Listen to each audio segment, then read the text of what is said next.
Okay, welcome to Watercolor Studio 42. My voice is a little bit scratchy tonight. I guess I picked up a cold. It's the weather. Up and down, rain, a little bit of sun occasionally, very windy, whatever. But I don't want to sound like the weatherman tonight. We got to get down to painting.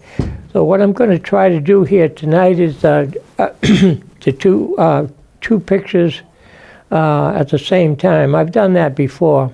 Now, when you take two pictures and they're similar in subject and style and color, whatever, you can hang them on the wall, and they call them diptychs. Where that term came from, I'm not sure, but that's what they refer to them as diptychs. And if you had a series of the three pictures, then they would be a triptych. I don't think you push it too far beyond probably three sometimes. One, two, maybe three, and that's about it. You know, when you put a series of pictures together. Of course, you could go the whole length of the wall, but I don't think you want to go that far. So, anyhow, diptych. So, like I said, there's a similarity in the pictures. I've set up a little bit of a still life here. I've eliminated a lot of vegetables. I've just got an apple, a pepper, red pepper, butternut squash, a little pumpkin, and another green pepper over here. I sprinkled in a couple of those artificial leaves. We've got plenty of real ones, haven't we, out there? But I sprinkled in a couple of these artificial leaves and maple. And so just to add a little color. Now, I'm going to be working, for the most part, on two pictures at the same time. And like I said, diptychs are similar in subject, and they're similar as far as the color. You can change the arrangement a little bit if you want. Give a little bit more attention to one thing than the other. Probably the first one I might emphasize the pumpkin as being more or less the focal point. And then the other one, the larger one over here, the butternut squash, that could be given a little bit more attention. So between the two, and then we've got the couple of peppers and the apple in the foreground, or in front of. So I'm going to get started. And usually what I do is wet the paper. And that's called a wash, background. And that's something like that, just to wet the paper. And the other one I could do similar to that. As far as the background color goes, you can have it kind of tie in probably using one of the colors of the still life setup that you have. Now, still lifes are good because they give you an opportunity to work on different subjects, different shapes, and so forth. And anything could be considered a still life. In other words, you could take anything that's sitting on the table or dish plates, lamp or whatever it might be, and do a painting of that. So as far as props or things to work with, there's a lot of things that would be just around the house that you could kind of set up and use for still life. Sometimes they have a shadow box too, just for the backdrop, because sometimes the background might be a little bit busy. But in this case, we're in the studio, so I have the backdrop of the curtains, and that makes it a little bit easier. But you can use any color you want for the background as long as it's somewhat light. Now, there was a little bit of green on my paintbrush, so the water is not exactly cleaner. But there's a little bit of green, so I'm just going to kind of give this one here a little bit more green. If you want to add a pinch of blue into that, that's okay. Here we go. Now, you want to make the background relatively light because you don't want to have something that's too overwhelming for the subject, because the subject really should be the fruit or the vegetables in this case, and you don't want to be overwhelming. Let's just change the background of this one. We'll just give this more of a hint of blue, okay? Let's put some blue in there. See what we've got. There we go.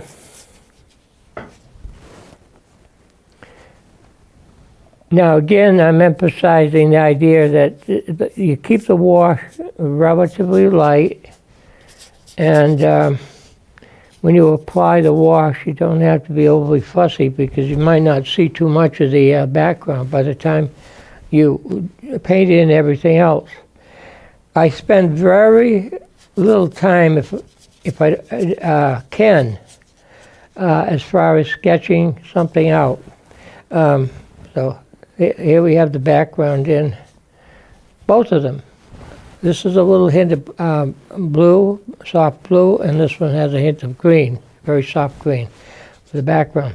Now, having said that, you can always come in a little bit later, and if you want to add a little bit more darker color, you can just put another glaze over the colors that you have. It depends on how it's coming out. So on this one, I'm going to emphasize the pumpkin. So we're just going to put in the pumpkin. This one's sort of a round shape. Sometimes the pumpkins are kind of, they bulge out a little bit more, so you get sort of not a perfect circle, but you get sort of more like, tend to be an oval. So what we're going to do, we're just going to put that, oops, we need more water and some more paint here. But I'm using, right from the palette, I'm using the color, and we're just going to dash that right in there. Now over in this picture here, I'm going to give more attention to the butternut squash and not so much attention. So what I've done here, I've moved the pumpkin over here and back. So that's going to be out here somewhere. There you go. I'm trying to get it a little bit round, and we need to perk it up with some more color. There we go. That's a little bit better. Let's even add a little bit more orange here. Give it a little bit more color. One thing about watercolor, when you start off, it looks okay, and then in the morning, the day after you paint it, it has had a chance to really dry out, and so what happens is that it gets a little bit lighter. Everything gets a little bit lighter. So if you think the color's okay now, it may not be. Now here in the studio we have strong overhead lighting coming down, so the shadows are going to be under more than they are on the side, but we still have to put in some shading on the object. Otherwise it's going to be, if you just have the color flat, it's going to not have any volume to it. So we're thinking of the pumpkin being more like a basketball. So we're going to put some more color. This one here needs a little bit of perking up on this one here. Again, the top is going to have more color. If I put any shading in, it's going to be around the bottom, underneath part of the pumpkin. Now, the pumpkin is relatively, the outer shell is relatively smooth, kind of nice and clean cut. Okay, now, then the other object we're going to put in, we've got orange. We could probably, while we're using some of that orange and some yellow, if you want, you can kind of hint some of the leaves in here, around the bottom. Yeah, I think I've got one over here, something like that. We'll just put those colors in for now. And then you can add some yellow to them. You can put some yellow in there. Oh, wow. I still have a lot of orange on my brush here, so there we go. And then the leaves in this particular side here, this picture, we can have them a little bit of a different shape. Put something like that.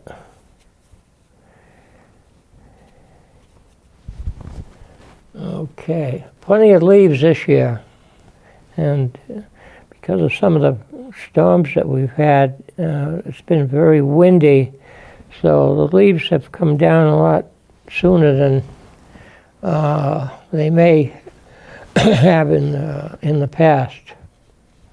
Okay, that's something kind of loose. It's kind of loose, and I'll probably put something up. Maybe we'll suggest another leaf that's going to be up in this area, over here maybe.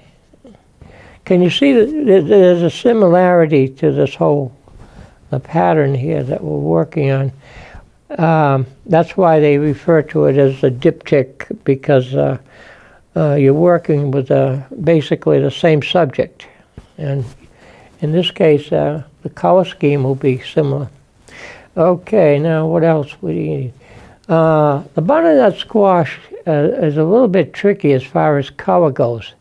And that has, if anything, it has a little bit of, I would say, some raw sienna in it. So I'm going to try that. Now, what we do a lot of times, we want some of this color that we put down, let it set up a little bit. Because if I start doing something else on top of the wet, what's going to happen is that everything's going to be fuzzy, blurry, fade, kind of blend out. So I'm going to mix a little bit of, I'm going to take some raw sienna on the brush. I'm still using the same brush, same side brush. Now, with the butternut squash, it's almost like a snowman, you put the head on the big body. So you start off over here, you got that in, that's the top. Sometimes it has a longer neck, but the bottom is going to be something this size, like that. Now the other one, well, see, I'm going to move that over. That's going to be in there, but it's going to be in a different position. Let's see, that one a little bit to the left. Let's put this one leaning in this way.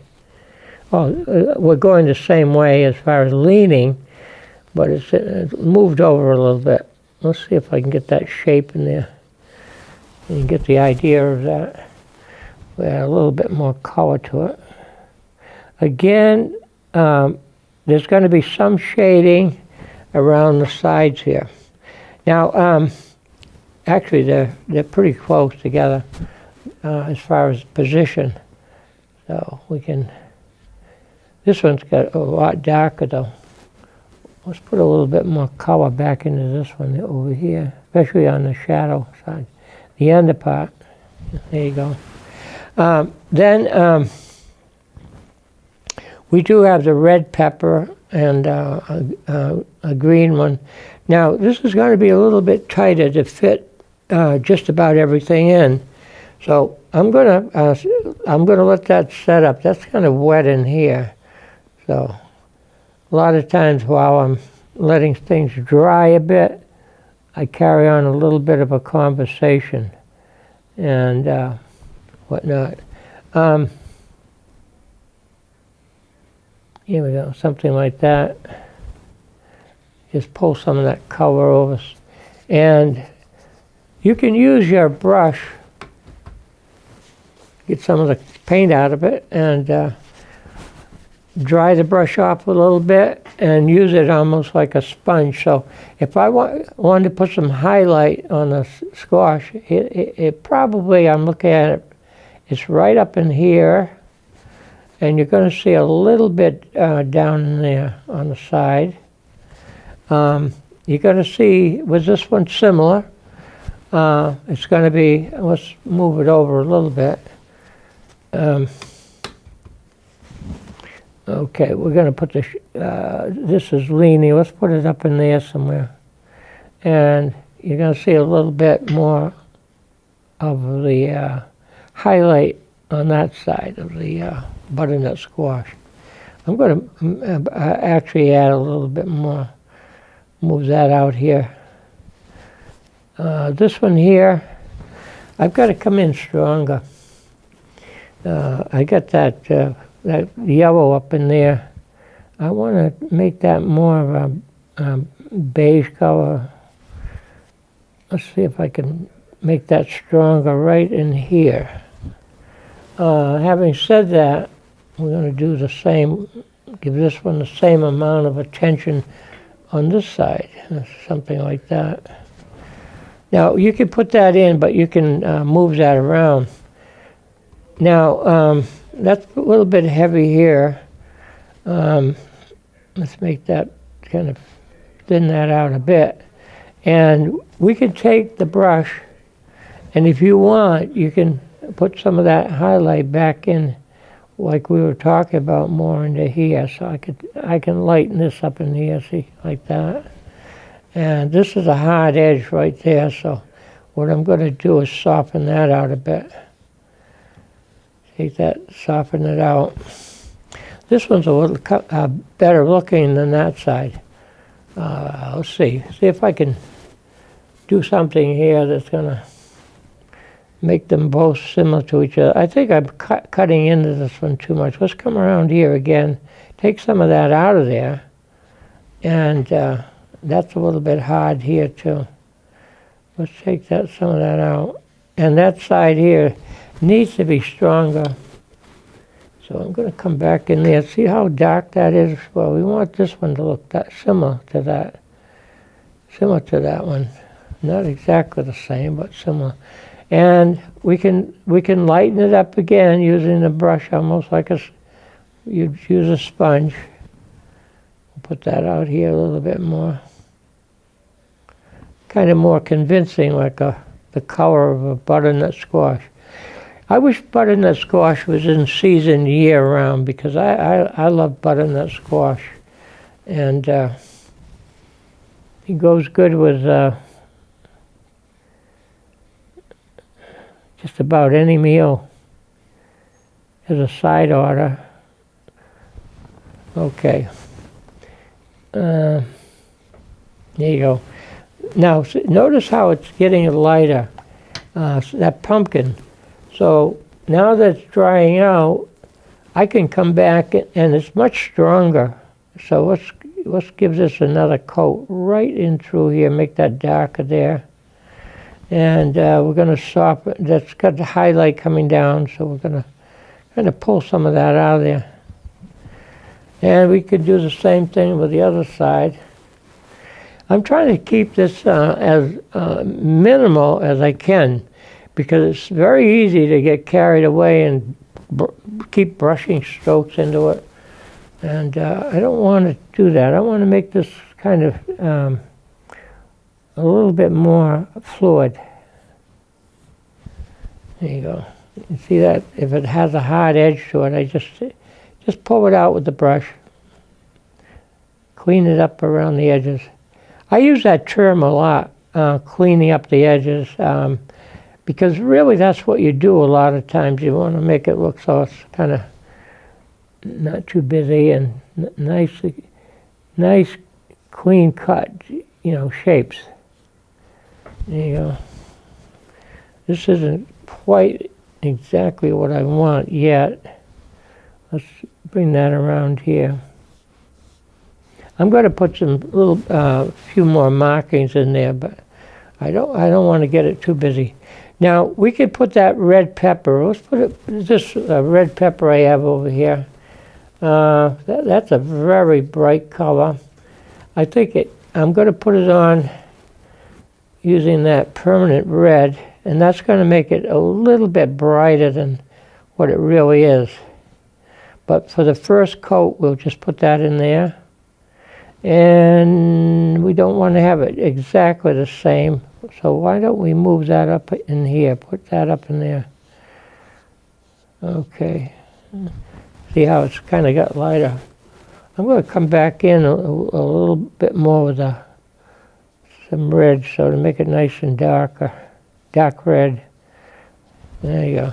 Now, so far I've been sticking with a 1-inch flat brush. I haven't got anything ready yet that's that tight. Now, you'll find sometimes if you put a color down, especially watercolor, obviously, that if you put a color next to an area that's still wet, you're going to get that color kind of getting fuzzy and running into the other color. So you have to be a little bit careful about that. Now, let's see what else we need. I suppose we could put the stem on not only the pumpkin, but we can put something in for the butternut squash. So I'm going to switch brushes here for a few minutes. I'm going to use a round brush, and as far as the stem goes, I think I'm going to use some darker. That's going to go this way. It's going to go this way like that, and make it a little bit wider right there. And then same thing over here. We can put that in. You can change the shape a little bit of it. I don't spend a lot of time trying to get too fussy with it, but you could pull some of that out if you want a little bit of the highlight showing on one side of it, you know, where the light's coming from. Same way with this one over here. You can take some of that out. Okay. So let's do a little bit more with this one. Show it. It's got kind of a scratchy edge there. There we go. And that can come down into a little bit more into the pumpkin. Yeah. Let's touch this one up a little bit more. Make it a little bit wider maybe. Okay. I want to take that off over here. I think that needs to be lighter right there. Lift some of that out of there for now. Okay. Now on the pumpkin over here, I think the stem is out of the picture. So what I'm going to do is just put the stem on the one here, and that's somewhere up in there. That's going to be a little bit darker.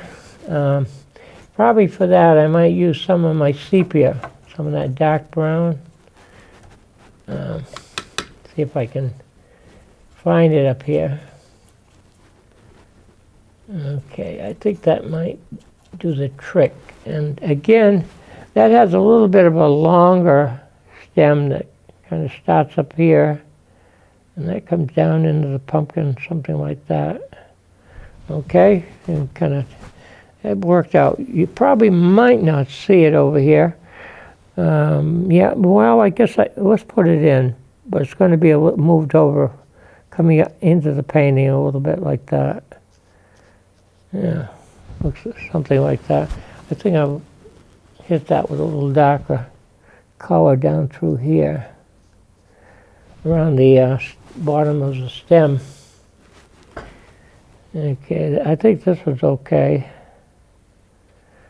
Just a little darker with this one. There we are. Yeah, show a little bit of the shadow side there. What else? No. Okay, we're filling it in pretty well. Now, you could put in anything you want. You can have some leaves and so forth in the picture. I noticed my background, in this one especially, it's a little bit dry and lighter, so we'll probably come back and add something to that. Now, the pepper does have a little bit of a bent stem. That's pretty much green.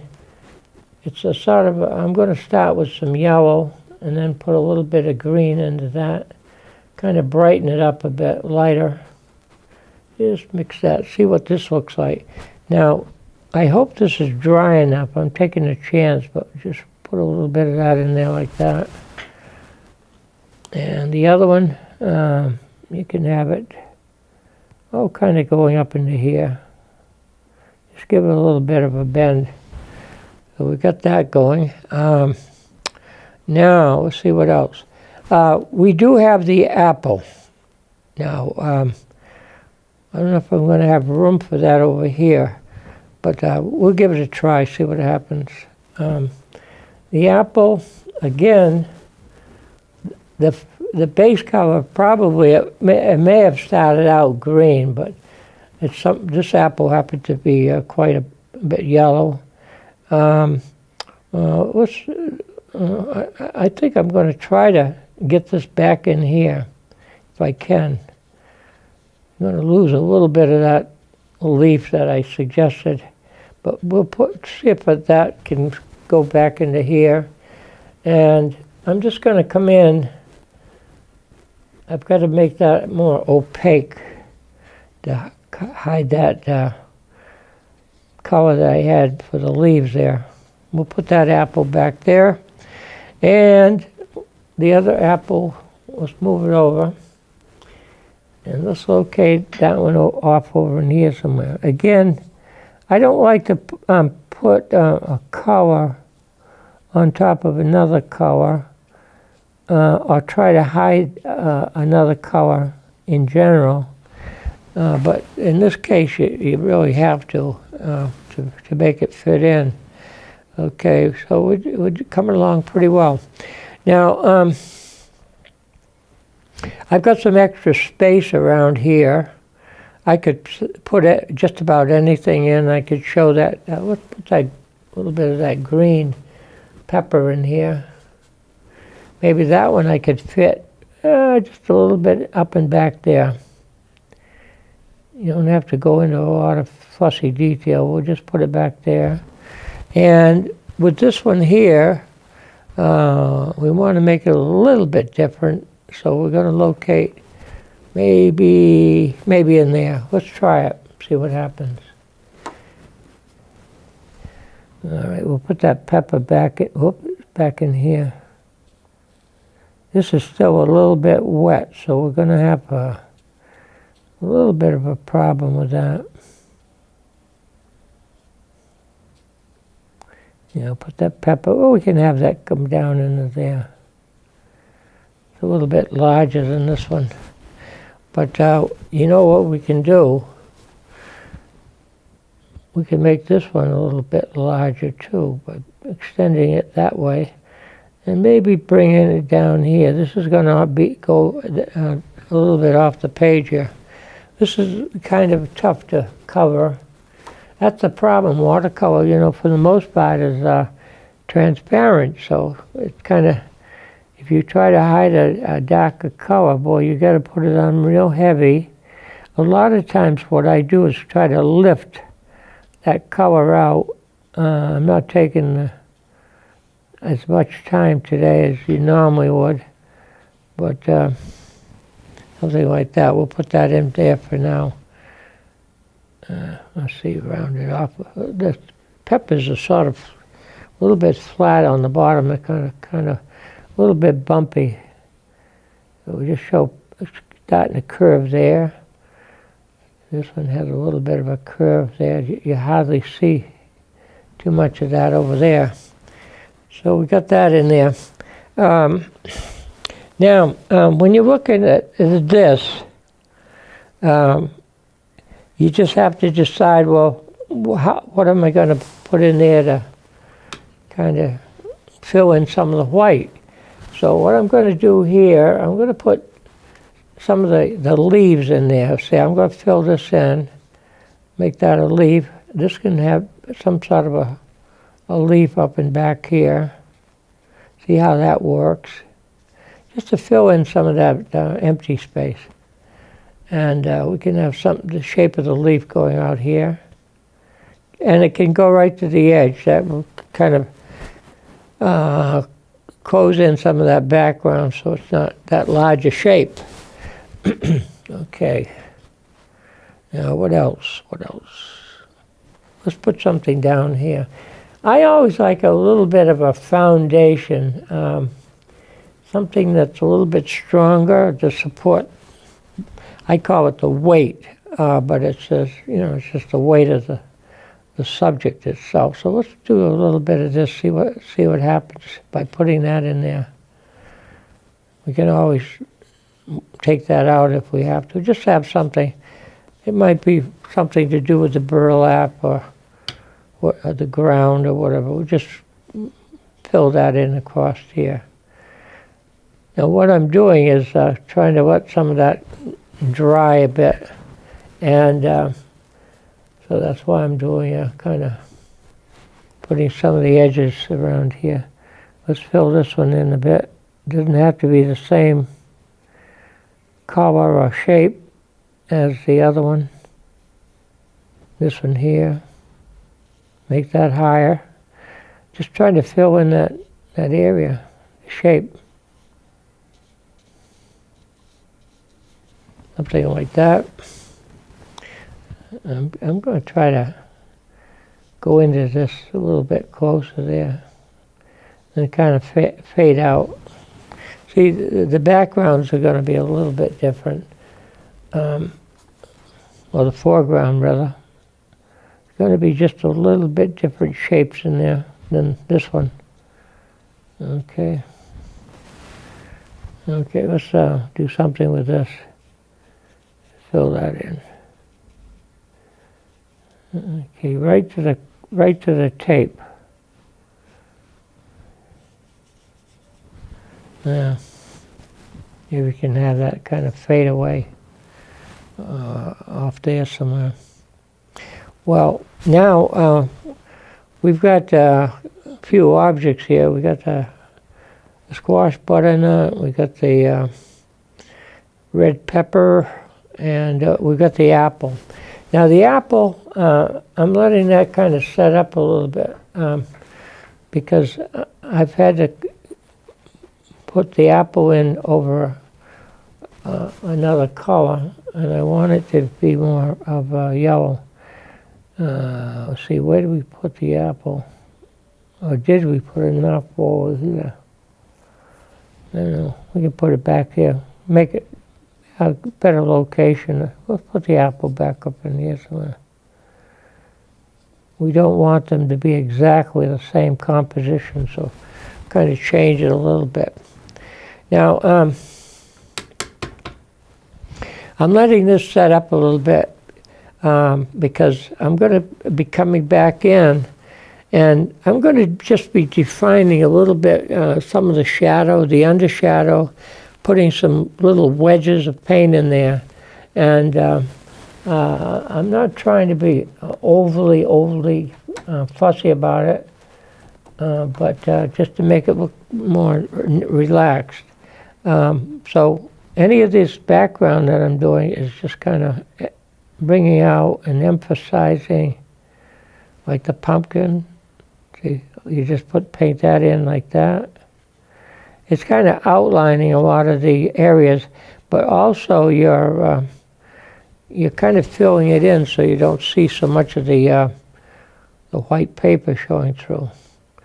Sometimes in some cases you can let some of the white come through. You know, if it's a shiny apple or something, you can put that, they call it a window, you can put that back in. Like if you want on the pepper to make that look a little bit shiny, you can just lift out some of that. So you have to come back in more than once here and just make it lighter in there like that. And it looks like it's a shiny spot on the pepper. Same way with the apple and whatnot. Now the apple is going to have a little bit more color to it.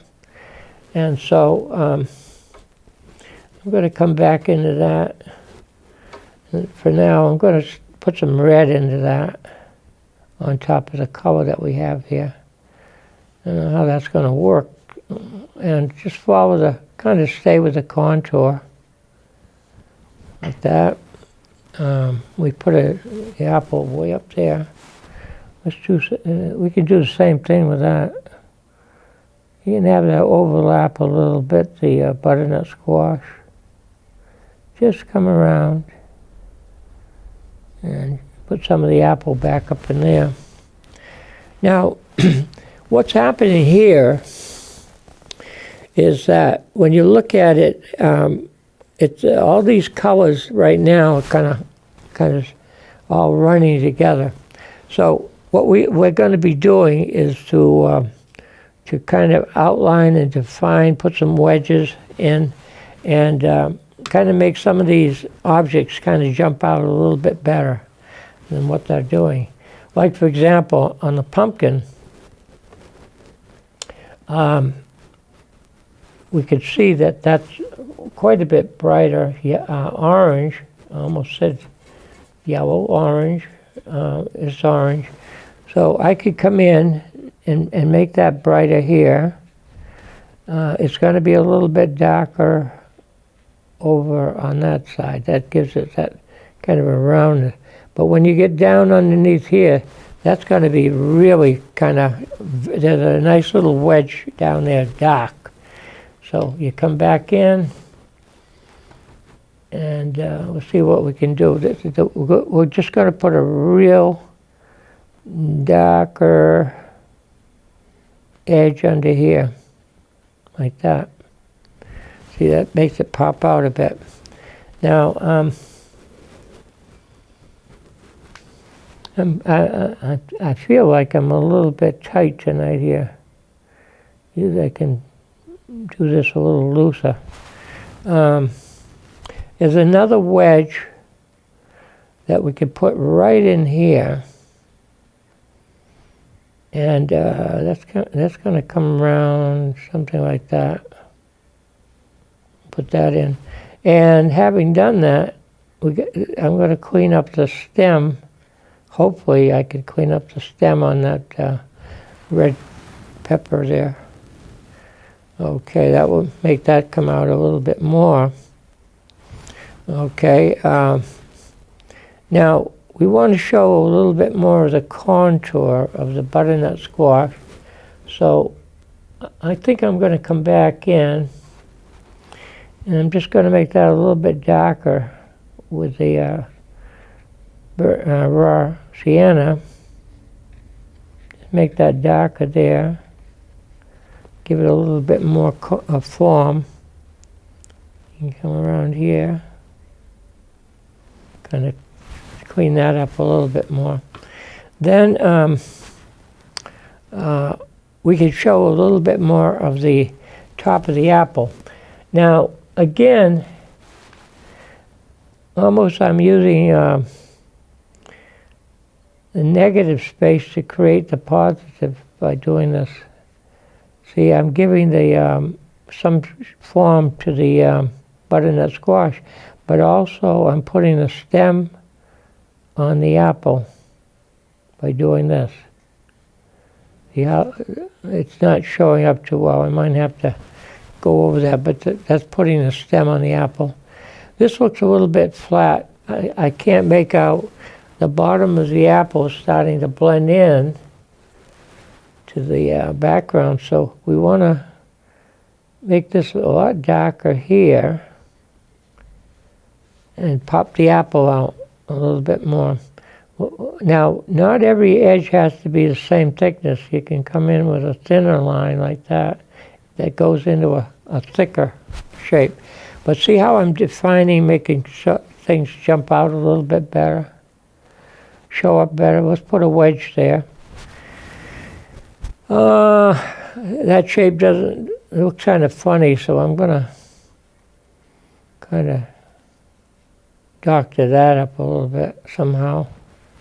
Kind of make it look a little bit looser. And see, we're still having some problems with it running. Now, sometimes that's okay. You can do that. I got to separate this side of the butternut squash from the background. So let's go around that contour and bring that out. Now, some of these edges can be pulled back. You can make that darker in here. You may pull this back into here. And just kind of blend that out. See how that pops up the butternut squash? Then we can come around, kind of define this a little bit more into here. Now, in this case, you can have the butternut squash in front of the pumpkin.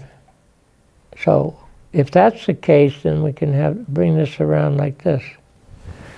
So the butternut squash.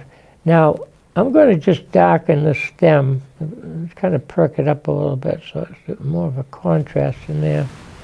And see when the stem on the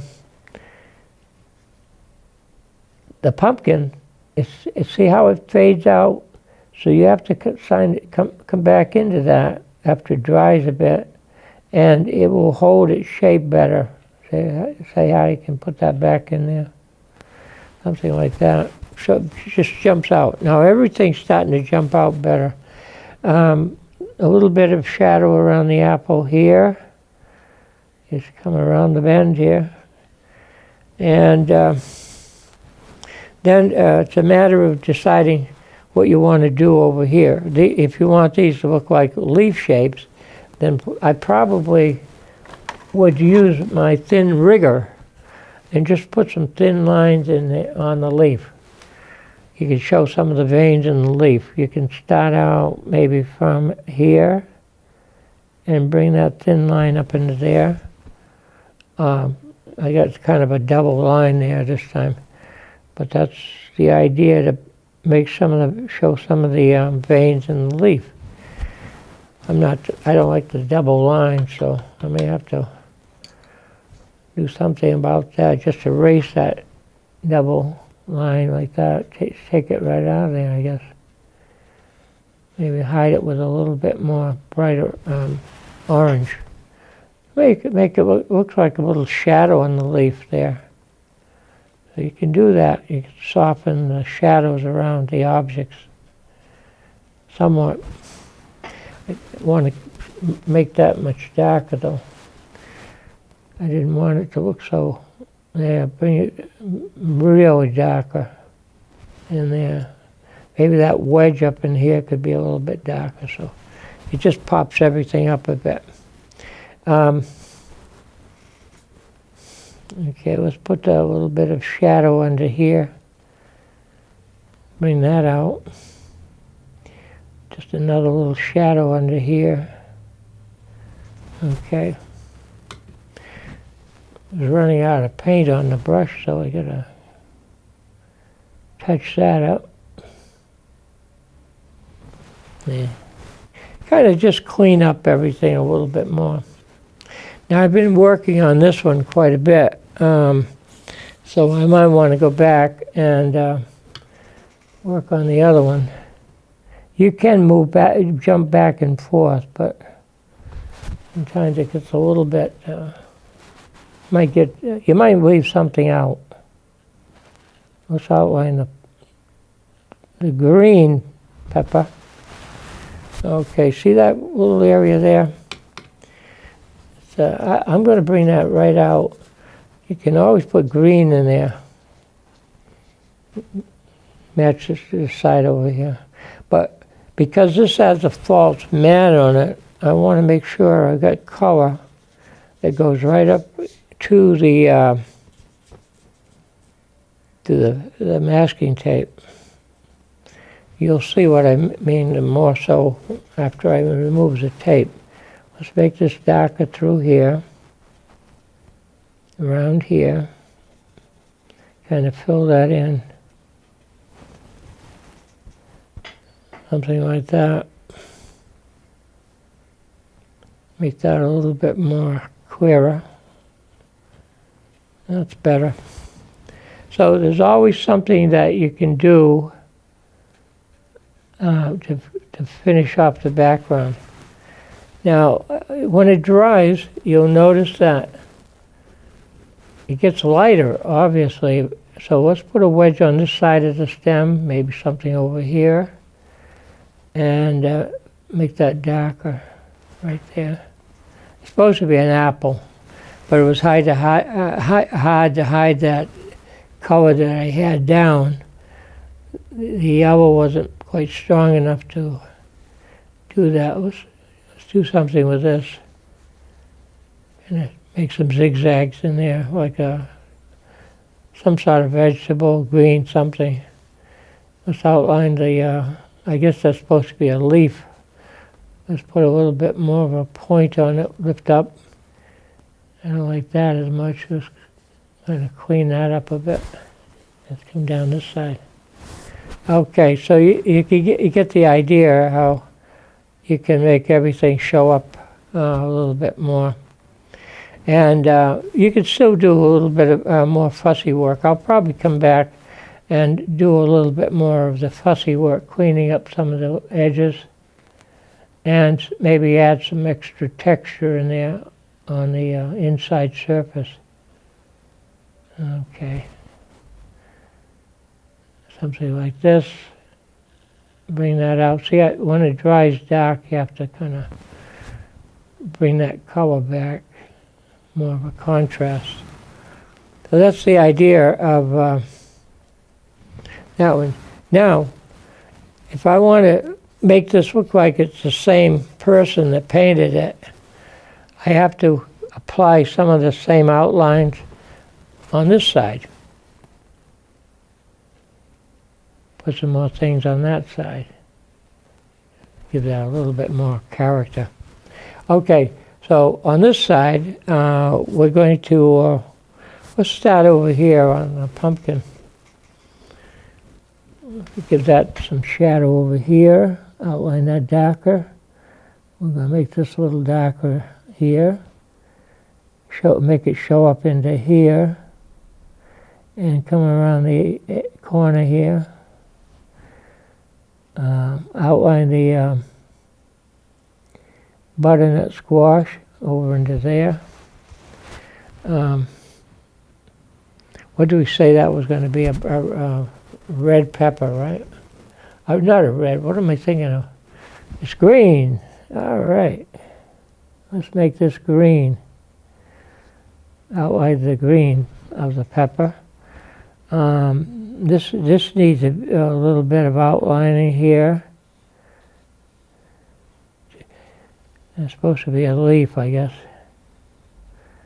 Kind of abstract leaf. All right. You got to have that break up into a corner somewhere. Do the same thing with this. You do something to one, you kind of repeat it with the other one. See, I've got quite a bit of a white space in there. So, I don't know if I want to just fill that in with a green or something else. I'm going to let that go for a minute and finish off here. This is supposed to be another apple here. Outline that. Make a little wedge in there, shadow. Like that. This is supposed to be a pepper. There's the stem around here. And we'll outline that. Do it in here. Finish that. Make a wedge. Go right to the tape.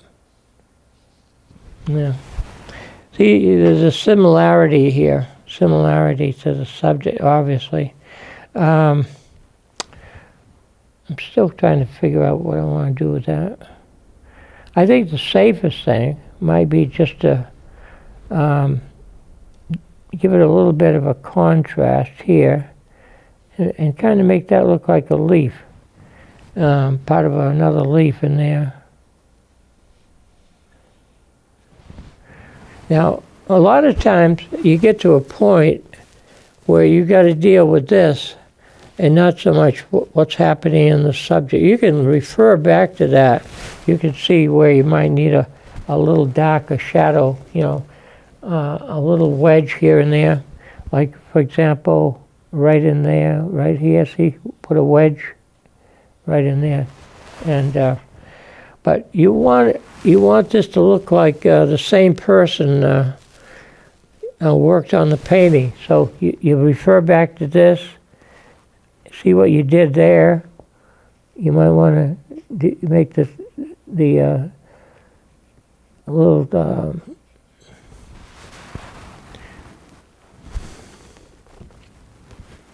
tip of the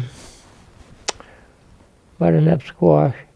Now that's white, so this doesn't have much white in it. So what we have to do is decide what I want to fill that in with. I am safe with green again. We can use green in here. Let's try that, see how that looks. What we don't want to have is too much white. So you take some of the white out. Bring that around. So that's kind of working. What I was trying to think of up here was, of course, something to do with the stem. I suppose I could put some texture on the leaf and use that little rigger, show some of the veins in the leaf. We'll have something come across through here and have another something going this way out here. And there's a similarity to what we did here. I'll bring that a little bit more. I don't know if we need that. I'm going to take that out. Sometimes I'll put something in there and it looks better not to have it there, just clean it up. Make it more like a shadow there. You can see where the paint runs a little bit. Wet into wet. I'm not letting it dry out too much. So this is what we have here. Make that darker. This can be a little bit more, clean it up there. I think that would be better if we did less there. Kind of close this in. Now there's something out here too. I could make that, some whatever out there. If I do that, sometimes I'll add some little loop in the other one. I don't know whether it needs that, but just to give it the same idea. And let's clean this up in here. Now, if you don't like that green shape, just break it up. Just break it up a little bit. Okay. Bring that in. And more shadow down here underneath the pumpkin. In fact, all of this can be have a little bit more shadow around, down around the bottom, like I did over here. Okay.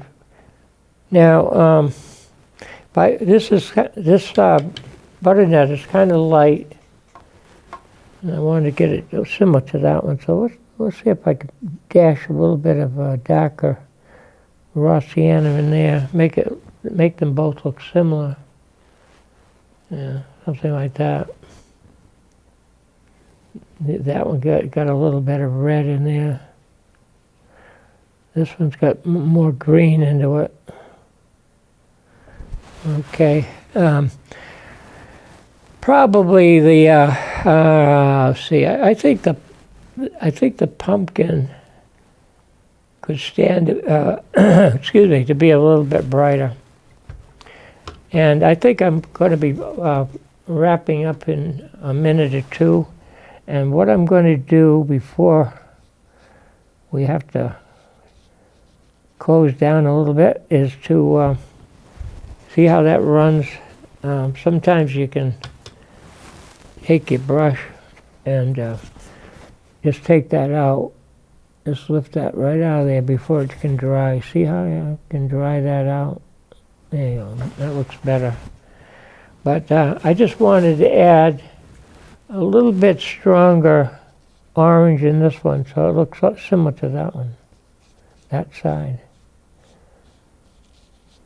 All right, now, before we run out of time too much, I'm going to take, I think I've got all the way out to the edges. This one looks a fill this in a little bit more right down through here. Clean that up a little bit. Whoops, it has some orange on the brush. All right, just fill that in so that the edges, when you take the tape off, the edges are nice and clean. This is one of the better ways, I think, to, if you're doing paintings that are similar, just work on them kind of side by side. So let's take the tape off. Now, when you pull the tape off, make sure your fingers are dry so you don't mess up the white artificial matte. Oh boy, I'm going to start the other way. Tape, good tape, sometimes it's too good. There we go. Start pulling that this way. When I remove the tape, I try to take it more down on an angle so you don't damage the watercolor paper. Make sure your fingers are clean so you don't leave fingerprints on that white area. Take this off here. And I think I can catch this, bring this up, hopefully like this. Take that off. See how that cleans that side up a bit. And then you have this little piece left up in here. Catch the edge, I hope. And you can see how it's coming out. That didn't tear too good. Sometimes the adhesive is very good. That could have been a little bit darker, but it's okay. Let's see, take some of the tape off here.